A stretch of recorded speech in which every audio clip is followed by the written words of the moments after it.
সাথে ফ্যাশন পাল্টায়, কখনো শর্ট কামিজ, কখনো লং কামিজ। এখন তো ভেরি লং কামিজের ফ্যাশন চলছে, কিন্তু আপনি যদি হন ফিট অ্যান্ড স্লিম তাহলে যে কোনো সময় যে কোনো ফ্যাশন আপনাকে মানাবে। দর্শক, আপনাদের জিরো ক্যাল ড্রিঙ্কস অ্যান্ড ডেজার্টে অনেক অনেক শুভেচ্ছা। শুরুতে আমার একজন স্পেশাল সেলিব্রিটি গেস্ট আসবেন, তৈরি করে দেখাবেন তার স্পেশাল একটি ড্রিঙ্ক। যিনি আসছেন তিনি একজন ফিল্ম স্টার এবং এখনও তিনি অনেক ফিট, অনেক স্টাইলিশ। আসছেন ওমর সানি। আসসালামু আলাইকুম ভাইয়া। ওয়ালাইকুম আসসালাম, কেমন আছো তুমি? ভালো, এখন তো খুব ভালো। Very glad to have you in my kitchen. Thank you. শুরুতে ঝটপট আপনি যে ড্রিঙ্কটা, আপনার স্পেশাল ড্রিঙ্ক তৈরি করে দেখাবেন বলছিলেন, সেটা আগে হয়ে যাক, তারপর আপনার সাথে আমার অনেক অনেক গল্প আছে। অবশ্যই অনেক বড় কিছু, অসাধারণ কিছু দেখাবো তা কিন্তু না। এখন যে জিনিসটা আমি করব এটা সিম্পলি অন্য কিছুই না, সেটা হচ্ছে কাঁচা আম, জিরা অবশ্যই, আর এটা মানে সবাই চেনে যে এটা বিট লবণ। বিট লবণ, এটা অবশ্যই, এটাকে বলে পুদিনা পাতা। পুদিনা পাতা, জি। এখন এই জিনিসটা এটার সাথে তো ডেফিনেটলি এটা তো থাকবে জিরো ক্যাল, জি, কারণ আমরা তো সুগারের ক্যালোরিটা চাই না। হ্যাঁ, এটা থাকবে, আমরা মেক করতে পারি। জি, প্লিজ শুরু করে দিন, নাকি আমি আপনাকে হেল্প করব? তুমি যদি হেল্প করো আমার জন্য অনেক বেটার হবে, কারণ এই সাবজেক্টে হচ্ছে মেয়েদের, কিন্তু এখনকার ফার্স্ট ওয়ার্ল্ডে কিন্তু ছেলেরাও কম যায় না কিন্তু। জি, আপনি এই রেসিপি কিন্তু আপনি নিজে বলেছেন যে আমি এটাই বানাতে চাই, কাঁচা আমের জুস। Juice, right. কাঁচা আম দিয়ে দিচ্ছি। হ্যাঁ, এতটুকু হবে 1 কাপের মতো। এটা অবশ্যই আছে। আমরা এটা দেব, বেশি করে বানালে অসুবিধা নেই। না, জি, এটা পরিমাণ মতো। জিরা তেলে গুঁড়ো করা হয়েছে, তারপরে পরিমাণ মতো বিট লবণ। এটা কিন্তু ম্যান টু ম্যান ভেরি করে, কেউ একটু বেশি খায়, কেউ একটু কম খায়। এটা ডিপেন্ড করছে যে নাকি তৈরি করবে তার টেস্টের উপরে। আর অবশ্যই পুদিনা পাতা এখন দিয়ে দিচ্ছি, তাহলে একটু মিন্টি ফ্লেভার আসবে। রাইট। আর অবশ্যই জিরো ক্যাল। জিরো ক্যালের মাপটা আপনাকে আমি শিখিয়ে দিচ্ছি। 1 চা চামচ চিনির যে মিষ্টিটা হতো তার সমপরিমাণ হচ্ছে 1 স্যাশে জিরো ক্যাল, অথবা জিরো ক্যাল ট্যাবলেট ফর্মেও পাওয়া যায়, সেটা হচ্ছে একটা ট্যাবলেট। আচ্ছা, কফিতে বা চায়ে আপনি ট্যাবলেটও দিতে পারেন, স্যাশেও দিতে পারেন, দুটো দিচ্ছি। জিরো ক্যাল সুক্রোলোজের তৈরি, জিরো ক্যালে কোনো সাইড এফেক্ট নেই। পানি, আমরা পরিমাণ মতো পানিটা, জি, আর সাথে তো বরফ কুচি তো দিতেই হবে। জি, বরফটা আপনি দেন।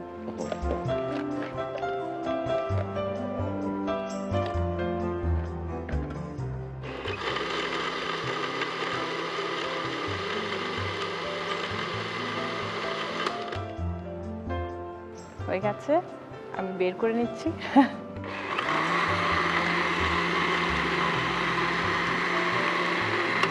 দেখি বেশি পাতলা অথবা বেশি ঘন হলে আমার মনে হয় ঠিক আছে। এখন ঠিক আছে আমার মনে হয়। আমি ছেঁকে দিচ্ছি। না ছেঁকেও খাওয়া যেতে পারে, কিন্তু পাল্প মুখে আসলে অনেক সময় অস্বস্তি লাগে। সানি ভাই, অনেক কষ্ট করে একটা জুস আপনি তৈরি করেছেন, আমি গ্লাস দিচ্ছি। কিন্তু যতটা কষ্ট করেছি, মানে খাবার পর এর চেয়ে কয় ডবল বলো, তুমি বলো একটা আন্দাজ করে। 1 ডবল মানে ভালো লাগবে, অনেক ভালো লাগবে। আমার তো কাঁচা আমের শরবত অসম্ভব পছন্দ। আরেকটা কাঁচা আমের শরবত করা যায়, যেটা আমি বাসায় করি, সেটা হচ্ছে আমটাকে পুড়িয়ে তারপর এর কাঁচ মানে পাল্প নিয়ে যদি ব্লেন্ড করেন, তখন আরেক রকম মজা হয়। এখন কি সার্ভ আমি করব না আপনি করবেন? প্লিজ তুমি করো। আচ্ছা, ঠিক আছে। তোমার গেটআপটা আজকে এত বিউটিফুল, থ্যাংক ইউ। তার জন্য সবকিছু মিলে তুমি করো। গার্নিশ করি পুদিনা পাতা দিয়ে। আপনি যদি অ্যালাউ করেন। Right please. জি। লেফট হ্যান্ডে কাজ করো নাকি? না, আমি দু হাতে কাজ করি। দু হাতে। কিন্তু আমি আমার কিন্তু জানো বাংলাদেশে বদনাম আছে। জি। অনেকেই আমাকে বেয়াদব বলে, আমি বাঁ হাতে বলে কাজ করি, কিন্তু এটি ফ্যাশন এখনকার ওয়ার্ল্ডে।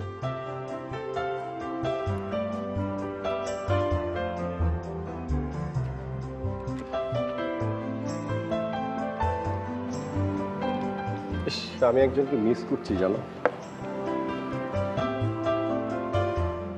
আমি কি ফ্লাস্কে দিয়ে দিব? আছে ফ্লাস্ক। বুঝতে পারছি। This is for you. Thank you very much. And এটা আমি পরে পার্সেল করে দেব। না এখন তুমি খাও। Thank you. সানি ভাইয়ের তৈরি করা কাঁচা আমের শরবত আপনাদের জন্য রিক্যাপ দেখানো হচ্ছে। আম পানা অথবা কাঁচা আমের শরবত তৈরি করতে লাগছে কাঁচা আমের টুকরো 1 কাপ, জিরা গুঁড়ো 1 চা চামচ, জিরোকাল 4 থেকে 5 স্যাশে, বিট লবণ পরিমাণ মতো, পানি পরিমাণ মতো, পুদিনা পাতা প্রয়োজন মতো, বরফ কুচি প্রয়োজন মতো। প্রথমে ব্লেন্ডারে কাঁচা আমের টুকরো দিন, তারপর একে একে পরিমাণ মতো জিরা গুঁড়া, বিট লবণ এবং পুদিনা পাতা দিন। এর সাথে 4 স্যাশে জিরোকাল দিন। এবার পরিমাণ মতো পানি দিন ও সেই সাথে বরফ কুচি দিয়ে ব্লেন্ড করুন। ব্লেন্ড হয়ে এলে গ্লাসে ঢেলে পুদিনা পাতা ও জিরা গুঁড়া দিয়ে সাজিয়ে পরিবেশন করুন কাঁচা আমের শরবত বা আম পানা। দর্শক, সানি ভাই 39 কিলোস কিভাবে রিডিউস করলেন এটা নিয়ে আমার অনেক জিজ্ঞাসা আছে এবং অবশ্যই আপনাদের সাথেও ব্যাপারটা শেয়ার করব, কিন্তু তার আগে আপনারা তো জানেনই, নেব ছোট্ট একটা ব্রেক। দেখতে থাকুন মাছরাঙার পর্দায় জিরোকাল ড্রিঙ্কস অ্যান্ড ডেজার্ট।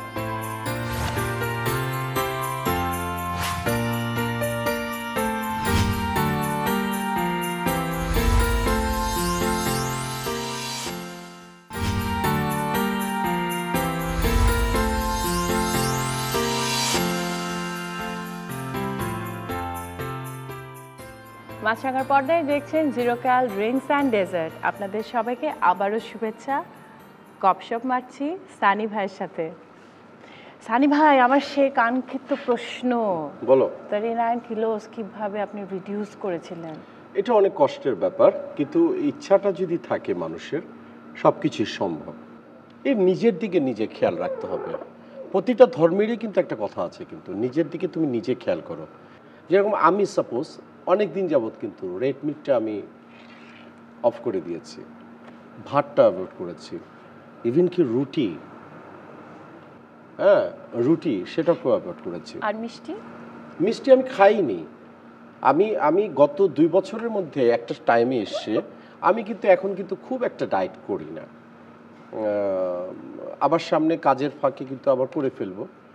হয়তো আমার নিজের কাছ থেকে ফিল করছি আমি যে 2-3-4 কেজি বেড়েছি।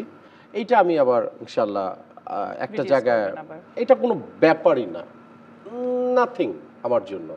এখন সানি ভাই চলে যাব আমাদের পরের সেগমেন্টে।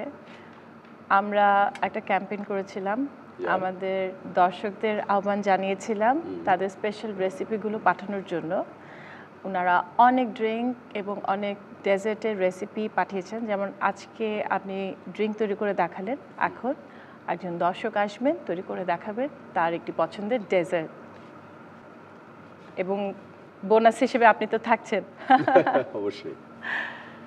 আপনাদের মধ্য থেকে নির্বাচিত দর্শক যিনি আসবেন জিরোকাল ড্রিঙ্কস অ্যান্ড ডেজার্টের সেটে, তিনি হচ্ছেন হুমায়রা রায়হানা খান। আসসালামু আলাইকুম। প্লিজ বসুন। Thank you.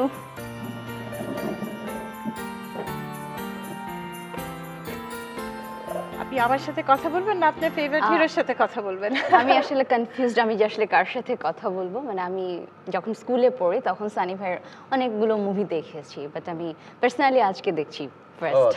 না, আপনি যখন স্কুলে পড়েন তখন আমিও স্কুলে পড়তাম, আমিও তখন আপনাকে দেখতাম। তাই না? Thank you. আপনি কি সেকেন্ড সিজন মানে গতবার পাঠিয়েছিলেন না এবারই পাঠিয়েছেন? না, আমি গতবার পাঠিনি, ফার্স্ট দিয়েছি। আচ্ছা, কিন্তু প্রথমবারে একেবারে সিলেক্টেড। বাহ, একদম বাজিমাত। আসলে আমি এখানে একটু লেট মি ইন্ট্রোডিউস মাইসেলফ। আমি হচ্ছে সেরা রাঁধুনি 1418 first runner up in whole Bangladesh. বাহ, তাহলে তো আপনার ডেজার্ট দেখে আপনাকে বাসায় নিয়ে যেতে হবে। আমি বাসায় নিয়ে যাচ্ছি। না, আমার সামনে একটা ছবির জন্য আমাকে আরো প্রায় 10 কেজি লুজ করতে হবে, তাহলে এটার দায়িত্ব কি দিয়ে দিব? আচ্ছা হ্যাঁ, আমি হেলদি ফুড বানাবো আপনার জন্য। Right, thank you. সত্যি? জি। আমিও একটু আপনাদের সানি ভাইয়ের সাথে আমিও কি পেতে পারি? হ্যাঁ অবশ্যই, আমি অনার্ড। তো চলবেই না। আপনি আজকে যে ডেজার্ট করে দেখাবেন, তৈরি করে দেখাবেন, তার নাম কি? এটা হচ্ছে নো বেক চিজ কেক। আসলে চিজ কেকের অনেক ভেরিয়েশন আছে। তো আমাকে আমার যারা ফ্রেন্ড সার্কেল আছে আমাকে সবসময় বলে যে চিজ কেকটা এত ডেলিকেট যে এটা দেখা যায় বেক করতে গেলে একটু মানে নষ্ট হয়ে যাওয়ার সম্ভাবনা থাকে, এটা ইজিলি কিভাবে করা যায়। তো আমি ভাবলাম যে এটা বেক না করে কত ইজিলি আমরা করতে পারি আমাদের পছন্দের খাবারটা, সেটাই দেখাবো আজকে। সানি ভাই, আমার তো মানে প্রথমে একটা কাঁচা আমের শরবত, এখন চিজ কেক। আমার কি হবে? ভাগ্যিস চিনির পরিবর্তে আমরা জিরোকাল ব্যবহার করছি।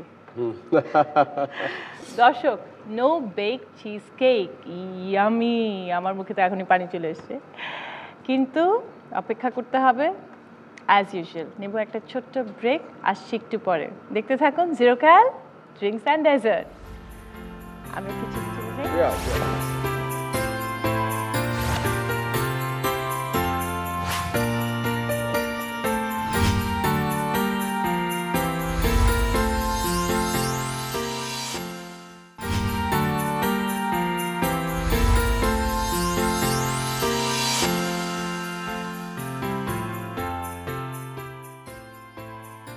আবারও আমন্ত্রণ জানাচ্ছি জিরোকাল ড্রিঙ্কস অ্যান্ড ডেজার্ট অনুষ্ঠানে।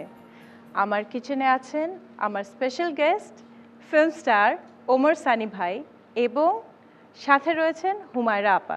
তিনিও আমার স্পেশাল গেস্ট, কারণ তিনি একটি ইয়ামি ডেজার্ট এখন তৈরি করে দেখাবেন, no baked cheese cake. No bake cheese cake কি কি লাগছে? আমার লাগছে ক্রিম চিজ লাগছে, ফিলাডেলফিয়া ইউজ করছেন? জি। আচ্ছা। আর হচ্ছে ওরিও বিস্কিট যেটা, সেটাকে ক্রাশ করে নেওয়া আছে, বাটার আছে, হুইপড ক্রিম, আর হচ্ছে লেবুর রস, ভ্যানিলা এসেন্স, জিরো ক্যাল তো আছেই, আর হচ্ছে চেরি ডেকোরেশনের জন্য। So shall be start? হ্যাঁ কস। আমার একটা বাউল লাগবে মিক্স করার জন্য। এটা? হ্যাঁ। এইটাতে প্রথমে যে ওরিও বিস্কিটটা আছে এইটা আমি পুরোটা এখানে দিয়ে দিচ্ছি। এটার সাথে আমি একটু বাটার মিক্স করব। এটা হচ্ছে আমার বেস, চিজ কেকের বেস। এখানে 1 কাপের মতো ওরিও বিস্কিট আছে, এখানে বাটার দিচ্ছি আমি। আর বেস হিসেবে কিন্তু যে কোনো ক্রাস্ট ইউজ করা যেতে পারে, অন্য যে কোনো বিস্কিট ইউজ করা যেতে পারে, ডাইজেস্টিভ বিস্কিট ইউজ করা যেতে পারে, কেক ক্রাস্টও ইউজ করা যেতে পারে। বিভিন্ন ফর্মে আসলে চিজ কেকটা করা যায়, বেক করেও করা যায়, কিন্তু এটা হচ্ছে সবচেয়ে ইজিয়েস্ট ওয়ে যে এগুলো যদি বাসায় থাকে তাহলে যে কোনো সময় আপনার ইচ্ছে মতো করে নিতে পারবেন। মৌতুসবা, আমার যে বেসটা এটা কিন্তু রেডি হয়ে গেছে। তো আমি এখন যেটা করবো যে আমার যে সার্ভিং যে আমি ডিশ আমি 1:1 দেবো। হ্যাঁ। আর এটা আরেকটা যেটা মজা সেটা হচ্ছে যে এটা ইচ্ছে মতো কিন্তু সার্ভ করা যায়। চাইলে এটা কেউ বড় সার্ভিং ডিশও করতে পারে। আমরা তো এখানে 1 সার্ভিং করছি। আমার বেস রেডি। তো এখন আমি যেটা করব যে আসল যে ইনগ্রেডিয়েন্টসগুলো মিক্স করব, তো আমাকে আরেকটা বাউল দিতে হবে। এখানে আছে 1 কাপের মতো ক্রিম চিজ,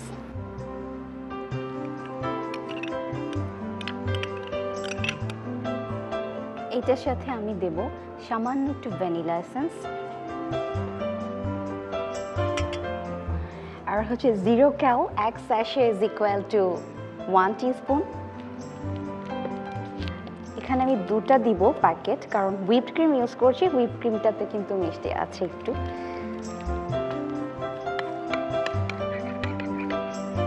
এখানে হচ্ছে সামান্য একটু লেবুর রস। লেবুর রস কেন? এটা টেস্টটা ভালো আসবে, টেস্টটা বাড়াবে। লেবুর রসটা জানা ছিল না। আর কুকিংটা আসলে ইচ্ছে মতো আপনি যত মডিফাই করতে পারেন আপনার নিজের, এটাও তো একটা আর্ট, কুকিংটাও একটা আর্ট। এটা আমার যে ব্যাট মিক্স করা হয়ে গেছে, তো এটা হচ্ছে আমি এবার এটার উপর দেব।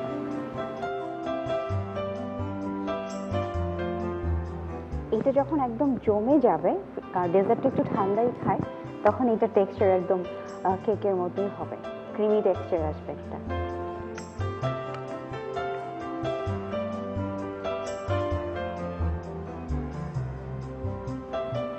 এখন এটা ডেকোরেশনটা ইচ্ছে মতো।